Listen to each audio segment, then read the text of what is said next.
Tet Offensive. On January 31, 1968, some 70,000 North Vietnamese and Viet Cong forces launched the Tet Offensive, named for the Lunar New Year holiday called Tet, a coordinated series of fierce attacks on more than 100 cities and towns in South Vietnam. General Vo Nguyen Giap, leader of the Communist People's Army of Vietnam, PAVD, planned the offensive in an attempt both to foment rebellion among the South Vietnamese population and encourage the United States to scale back its support of the Saigon regime. Though U.S. and South Vietnamese forces managed to hold off the communist attacks, news coverage of the offensive, including the lengthy Battle of Hue, shocked and dismayed the American public and further eroded support for the war effort. Despite heavy casualties, North Vietnam achieved a strategic victory with the Tet Offensive, as the attacks marked a turning point in the Vietnam War and the beginning of the slow, painful American withdrawal from the region. Contents: Goals of the Tet Offensive. Tet Offensive begins the Battle of Hue. Impact of the Tet Offensive. Goals of the Tet Offensive. As the celebration of the Lunar New Year,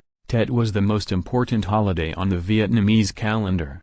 In previous years, the holiday had been the occasion for an informal truce in South Vietnam's long-running conflict with North Vietnam and their communist southern allies, derisively known as Viet Cong. In early 1968, however, the North Vietnamese military commander General Vo Nguyen Giap chose January 31 as the occasion for a coordinated offensive of surprise attacks aimed at breaking the stalemate in Vietnam. Giap believed that the attacks would cause the Army of the Republic of Vietnam (ARVN) forces to collapse and foment discontent and rebellion among the South Vietnamese population, leading them to rise up against the regime in Saigon. Furthermore, Giap believed the alliance between South Vietnam and the United States was unstable. He hoped the offensive would drive the final wedge between them and convince American leaders to give up their defense of South Vietnam. Did you know? In February 1968, in the wake of the Tet Offensive, the respected TV journalist Walter Cronkite, who had been a moderate and balanced observer of the war's progress, announced that it seemed more certain than ever that the bloody experience of Vietnam is to end in a stalemate. In preparation for the planned offensive, Communist troops launched a series of attacks in the fall of 1967 on isolated American garrisons in the highlands of central Vietnam and along the Laotian and Cambodian frontiers. On January 21, 1968, PAVD forces began a massive artillery bombardment of the U.S. Marine garrison at Khe Sanh, located on the principal road from northern South Vietnam into Laos. As President Lyndon Johnson and General William Westmoreland focused their attention on the defense of Khe Sanh, a battle whose importance was compared to that of the doomed French struggle for Dien Bien Phu in 1954, Giap's 70,000 poised to begin their real objective, the Tet Offensive. Tet Offensive begins on the early morning of January 30, 1968.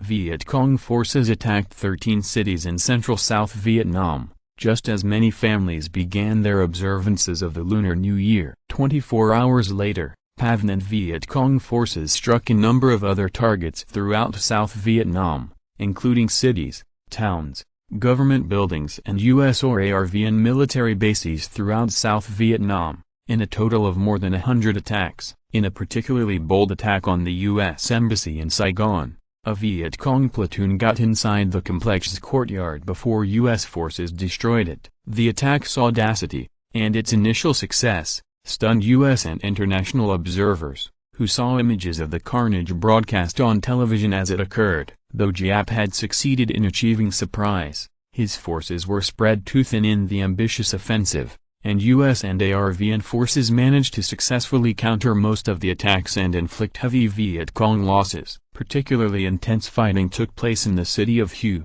located on the Perfume River some 50 miles south of the Demilitarized Zone, DZ, between North and South Vietnam. The Battle of Hue would rage for more than 3 weeks after PAVD and Viet Cong forces burst into the city on January 31, easily overwhelming the government forces there and taking control of the city's ancient citadel. The Battle of Hue. Early in their occupation of Hue, Viet Cong soldiers conducted house-to-house searches, arresting civil servants, religious leaders, teachers and other civilians connected with American forces or with the South Vietnamese regime. They executed these so-called counter-revolutionaries and buried their bodies in mass graves.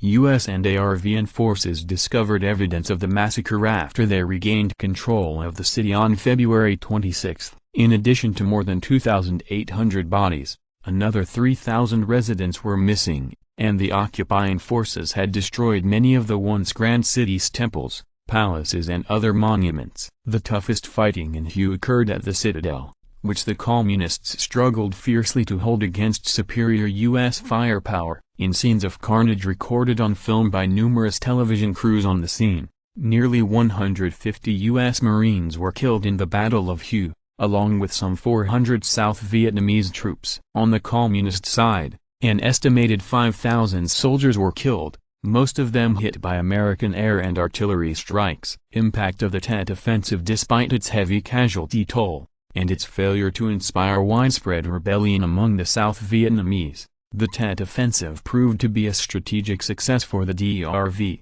Before Tet, Westmoreland and other representatives of the Johnson administration had been claiming that the end of the war was in sight. Now, it was clear a long struggle still lay ahead. Westmoreland requested more than 200,000 new troops in order to mount an effective counteroffensive, an escalation that many Americans saw as an act of desperation. As anti-war sentiment mounted on the home front, some of Johnson's advisers that had supported past military buildup in Vietnam, including soon-to-be Secretary of Defense Clark Clifford, now argued for scaling back U.S. involvement. On March 31, the beleaguered President Johnson declared that he was limiting the bombing of North Vietnam to the area below the 20th parallel, thus sparing 90% of communist territory, and calling for negotiations to end the war. At the same time, he announced that he would not be running for re-election that November, though peace talks would drag on for another 5 years, during which more American soldiers were killed than in the previous years of the conflict. Johnson's decision to halt escalation after the Tet Offensive marked a crucial turning point in American participation in the Vietnam War.